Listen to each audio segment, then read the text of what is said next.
We thought the cosmos was silent. We were wrong. When the transmission finally broke through the static, it wasn't a greeting. It was a desperate, blood-chilling scream for mercy. But the monster slaughtering them made one fatal mistake. They let humanity hear it, and humanity doesn't do well with bullies. The Deep Space Listening Outpost Argus 9 was, by all accounts, the most boring assignment in the United Earth Space Force. Stationed just past the Oort cloud, its primary function was to stare into the vast, empty abyss of the Cygnus arm and listen for anomalous quantum fluctuations. For 32 years, the only things it had ever recorded were dying stars, pulsar rhythms, and the occasional burst of cosmic microwave background radiation.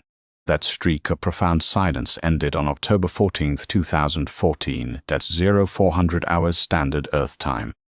Fleet Admiral Thomas Cole was awake, sipping heavily synthesized coffee in the command center, going over automated patrol logs. At 58, Cole was a veteran of the inner colony skirmishes, a man whose sharp gray eyes had seen enough human-on-human violence to be thoroughly grateful for the quiet isolation of Argus 9. Admiral, Communications Chief Sarah Jenkins broke the hum of the ventilation system. Her voice was uncharacteristically tight. "Sir, you need to see this. I'm picking up a massive QCOM spike." Sector 44, roughly 12 light-years out. Cole set his mug down, the ceramic clinking sharply against his metal desk.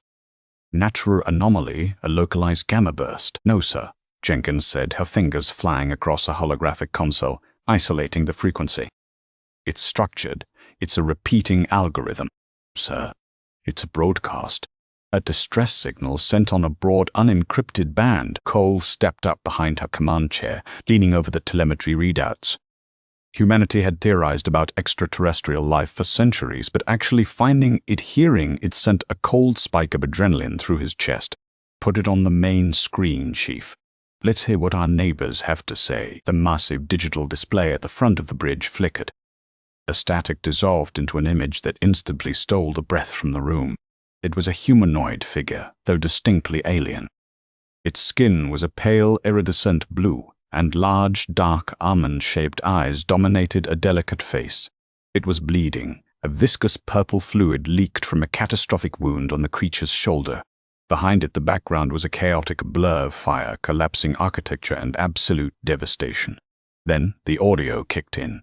The Universal Translation Matrix, a highly experimental software designed by Earth's top linguists, struggled for a few seconds before locking on to the root syntax and spitting out a terrifyingly clear English translation. "To any who can hear, I am Minister Valen of the Kalan Republic. Our planetary defenses have fallen. Our fleets are ash. We had surrendered unconditionally." The creature on the screen choked out a desperate, rattling cough. "We are no longer fighting back. Please, we beg of you. The Vrox Armada in orbit our cities are disarmed. Our civilian populations are in the shelters. We submit. Have mercy. Spare the nurseries. I repeat, the nurseries hold unarmed young. Have mercy." The broadcast wasn't aimed at humanity. It was a localized, desperate plea directed at whoever was attacking them. Suddenly, a shadow fell over the Kalan minister. A sickeningly mechanical screech pierced the audio feed, followed by the appearance of a massive, heavily armored limb, biomechanical, slick with dark oil and jagged metal plating. The limb struck the Kalan minister, tossing the fragile being across the room like a rag doll. The camera feed violently shifted, pointing upwards toward the sky. The sky was burning. Giant, wedge-shaped dreadnoughts, black as the void and bristling with thermal plasma weaponry, blotted out the sun.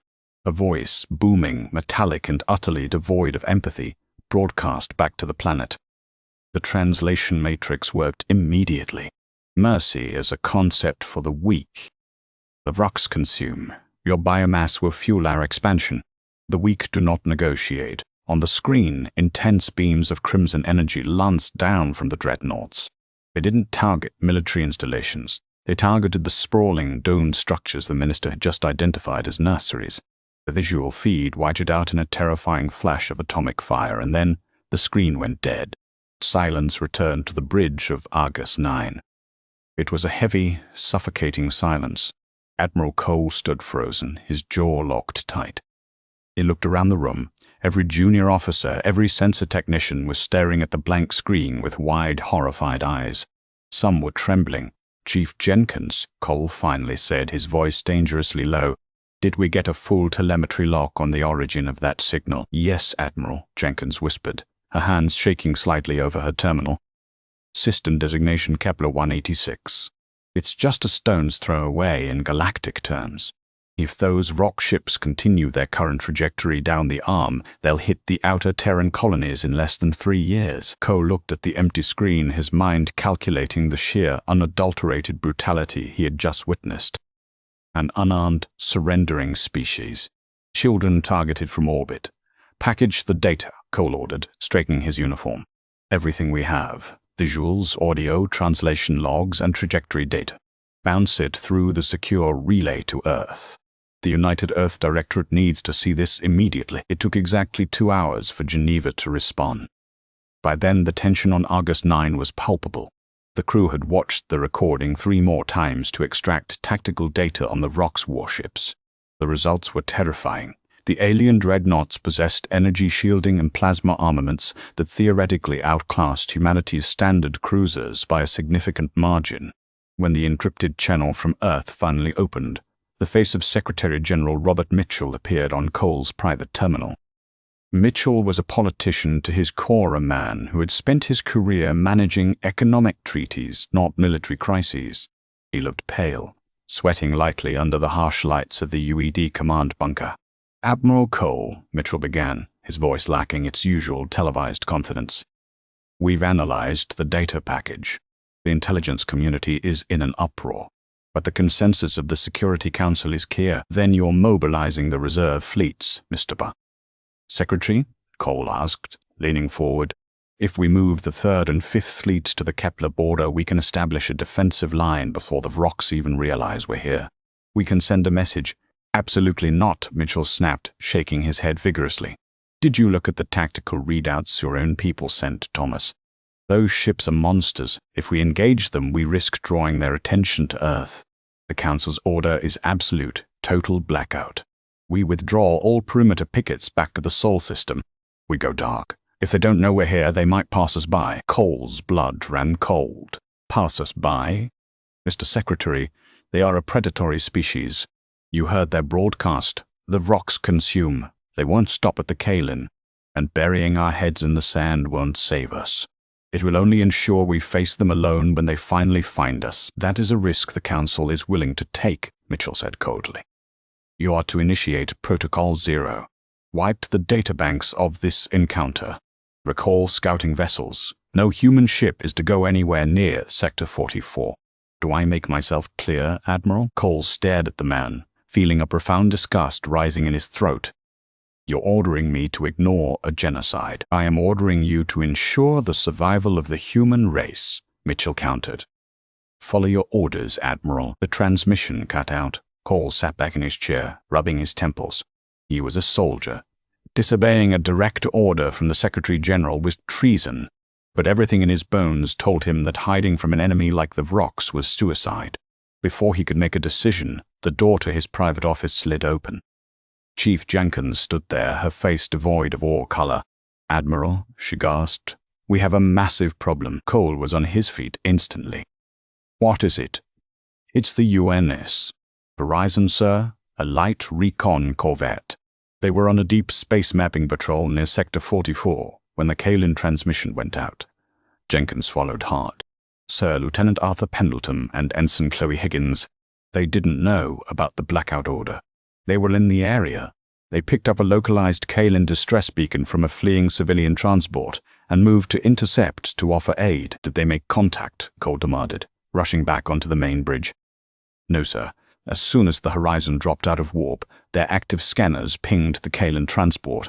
But the ping, it was intercepted." Jenkins brought up a new tactical display. A single red triangle of Rook's Heavy Grok's heavy cruiser had broken off from the main armada. It had tracked the Horizon scanner ping. "Put it on the screen," Cole commanded, a sickening feeling twisting his gut. The telemetry data painted a grim picture. The tiny human corvette, roughly 100 meters long and armed only with light defensive railguns, was suddenly face to face with a Vrox cruiser the size of a small moon. "We're receiving an audio feed from the horizon," Jenkins whispered. Lieutenant Arthur Pendleton's voice filled the bridge, tight with panic but maintaining military discipline. "Unidentified vessel, this is the United Nations Space Command Corvette Horizon. We are on a peaceful mission. We mean no hostility. We are withdrawing from the sector. Please acknowledge." There was no response from the Vrox. No demand for surrender. No inquiry about who humanity was or where they came from. Instead, the Vrox cruiser broadcast its actions on the open human frequency, almost as if to ensure Earth was watching. "The weak do not negotiate," the mechanical voice echoed once more. On the tactical display, a massive energy spike registered on the Vrox ship. "Evasive maneuvers!" Pendleton screamed over the comms. Chloe punched the warp drive. The audio cut to a deafening roar of static. On the telemetry screen, the green blip of the UNS. Horizon simply vanished. No escape pods. No wreckage, just total instantaneous vaporization. The Vrox cruiser didn't linger. Having swatted the human ship like a mildly annoying insect, it slowly turned around and headed back toward the Kylan homeworld to finish its slaughter. For 10 seconds, no one on Argus 9 moved. The bridge crew stared at the empty space where 2 of their own had just been murdered. They hadn't been fighting. They had been trying to help a fleeing civilian ship, and the Vrox hadn't even cared enough to ask their names before executing them. Admiral Thomas Cole looked at the telemetry screen, and something deep inside him snapped. The pragmatic, cautious soldier died, and something much older, much more primal took its place. Humanity had spent the last 100 years learning to be peaceful, learning to be diplomats, but they had spent the previous 10,000 years perfecting the art of war.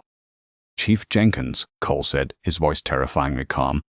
"Yes, Admiral. Open a direct channel to Vice Admiral Gregory Hayes, commander of the 3rd Terran Fleet, and Admiral Sarah Vanswaite. Scratch that, Admiral Sarah Jenkins." Cole paused, realizing his error, his mind racing.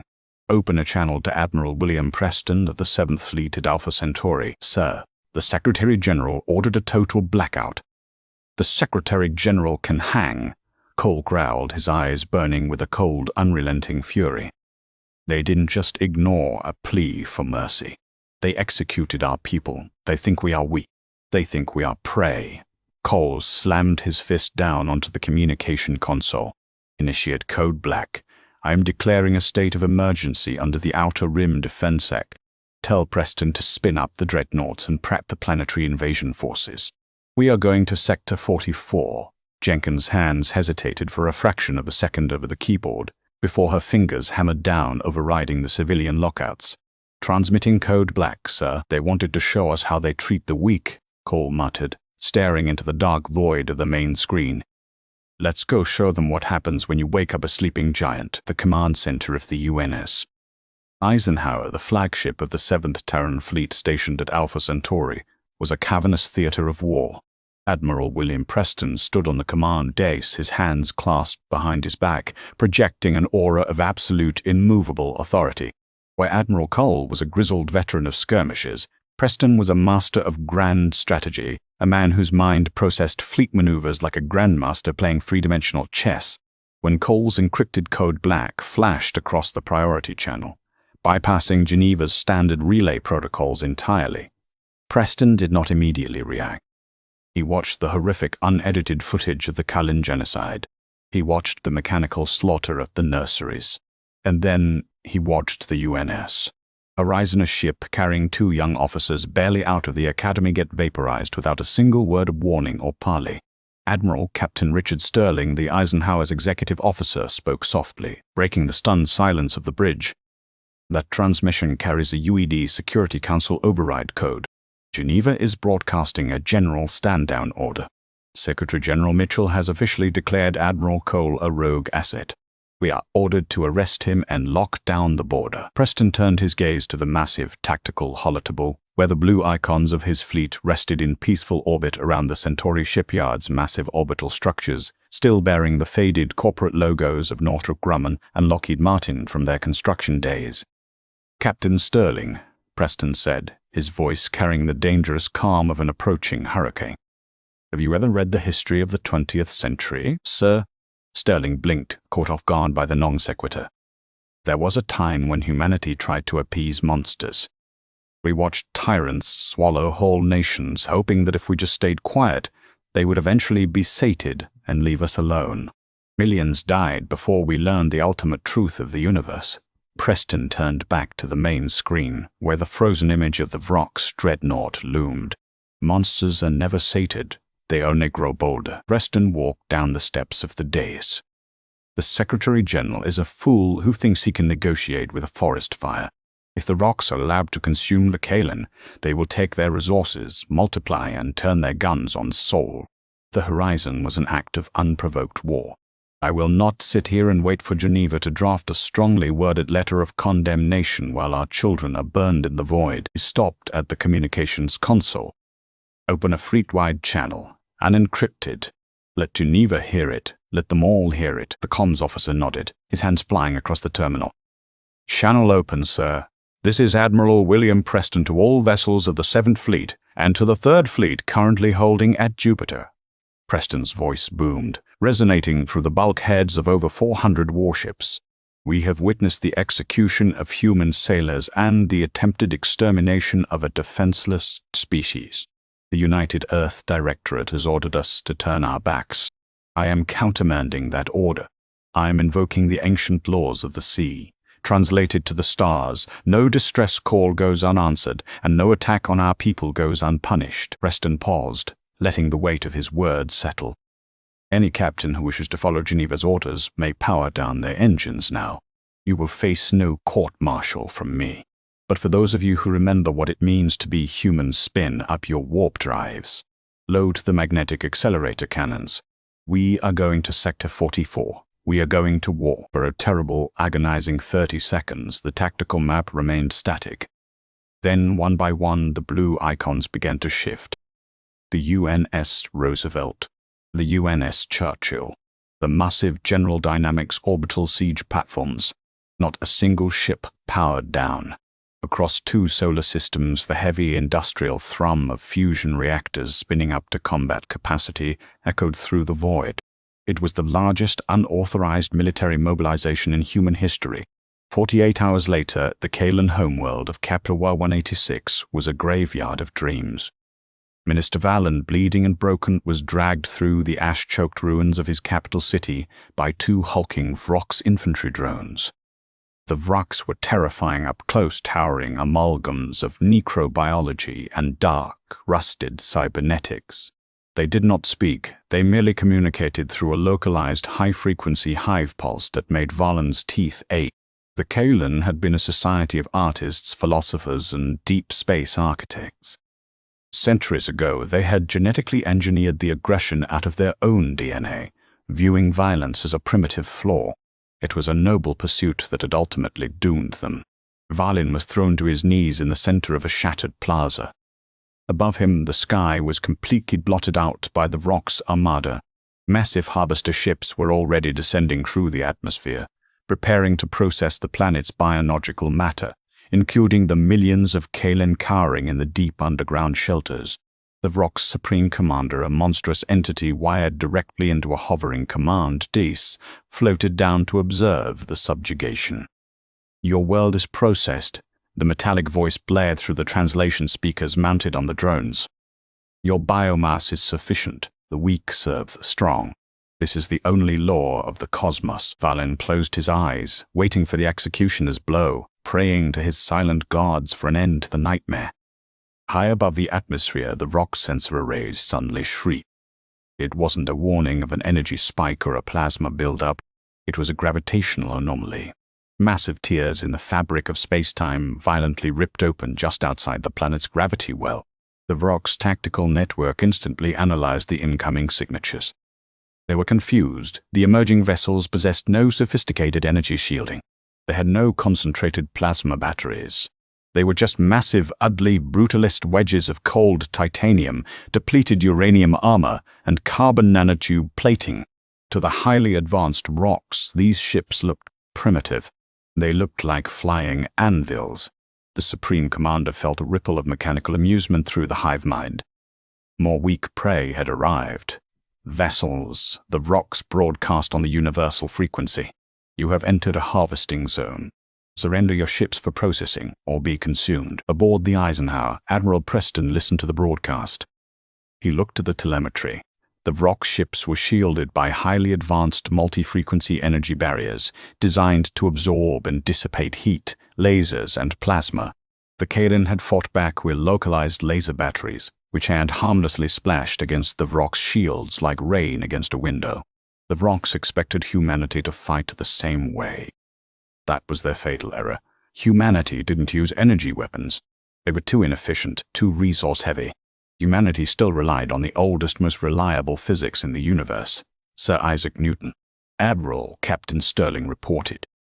Firing solutions locked. Target profiles of the Vrock's orbital dreadnoughts.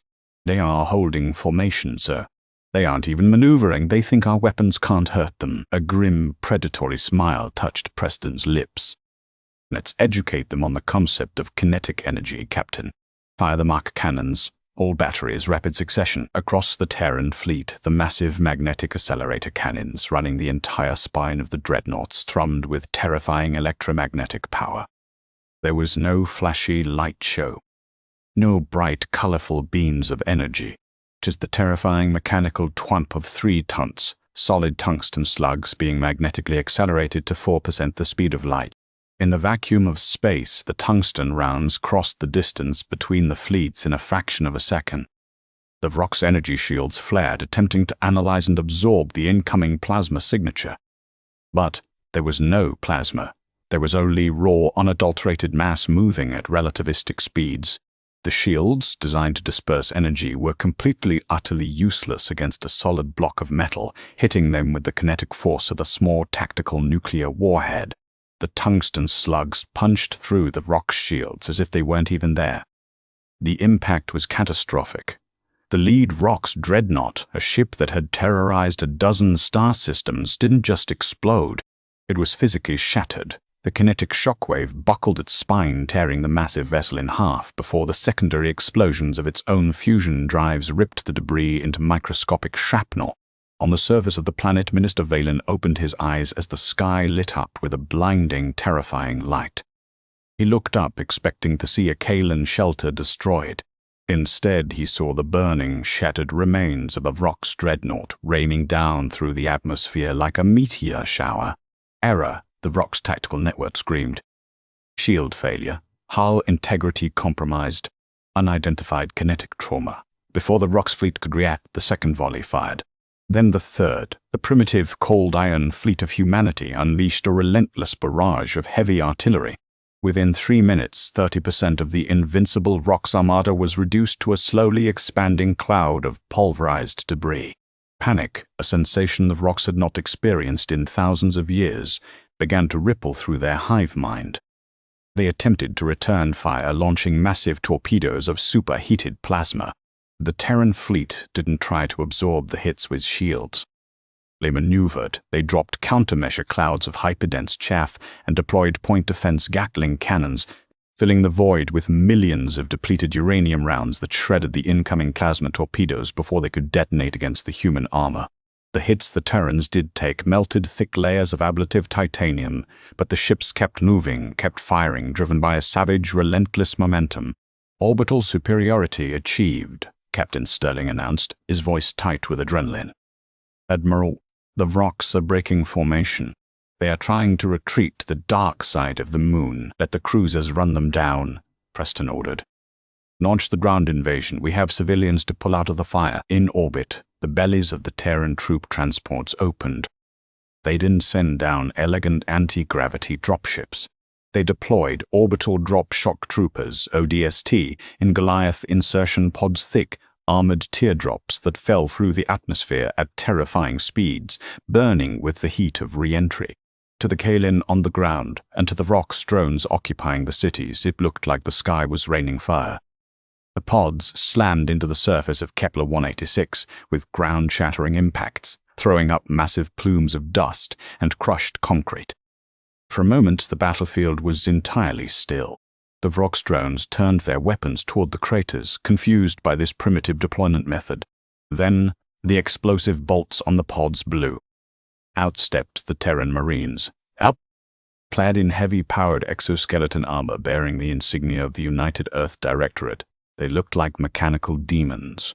They carried heavy belt-fed rotary cannons, automatic shotguns loaded with explosive tungsten buckshot, and shoulder-mounted rocket pods. The Vrox Supreme Commander, watching the deployment, sent a pulse of command to his infantry. Eradicate them, they are merely organic. Thousands of biomechanical Vrox drones swarmed toward the landing zones, firing beams of localized microwave radiation designed to cook organic matter from the inside out. The Terran armor, lined with thick lead and thermal dissipation mesh, absorbed the radiation. The Marines didn't even flinch. Sergeant Major Arthur Briggs, a massive man from the Texas Harb zones, racked the bolt of his heavy automatic rifle. "All right, apes," he roared over the local comms, his voice echoing out of his external speakers. "These Argid bastards executed kids. You have a green light on all hostiles. Give 'em hell." The Terrans opened fire, and the twist in the galactic hierarchy was violently realized. The Vrox had spent millennia conquering pacifists. They fought species that relied on elegant, clean energy weapons, species that fled, species that begged. They had entirely forgotten what it was like to fight an apex predator species that evolved on a death world, a species that had spent 10,000 years perfecting the brutal, muddy, intimate art of killing. Human kinetic weapons tore through the Vrox drones. Explosive rounds detonated inside their biomechanical chassis, spraying black oil and mechanical viscera across the ruins.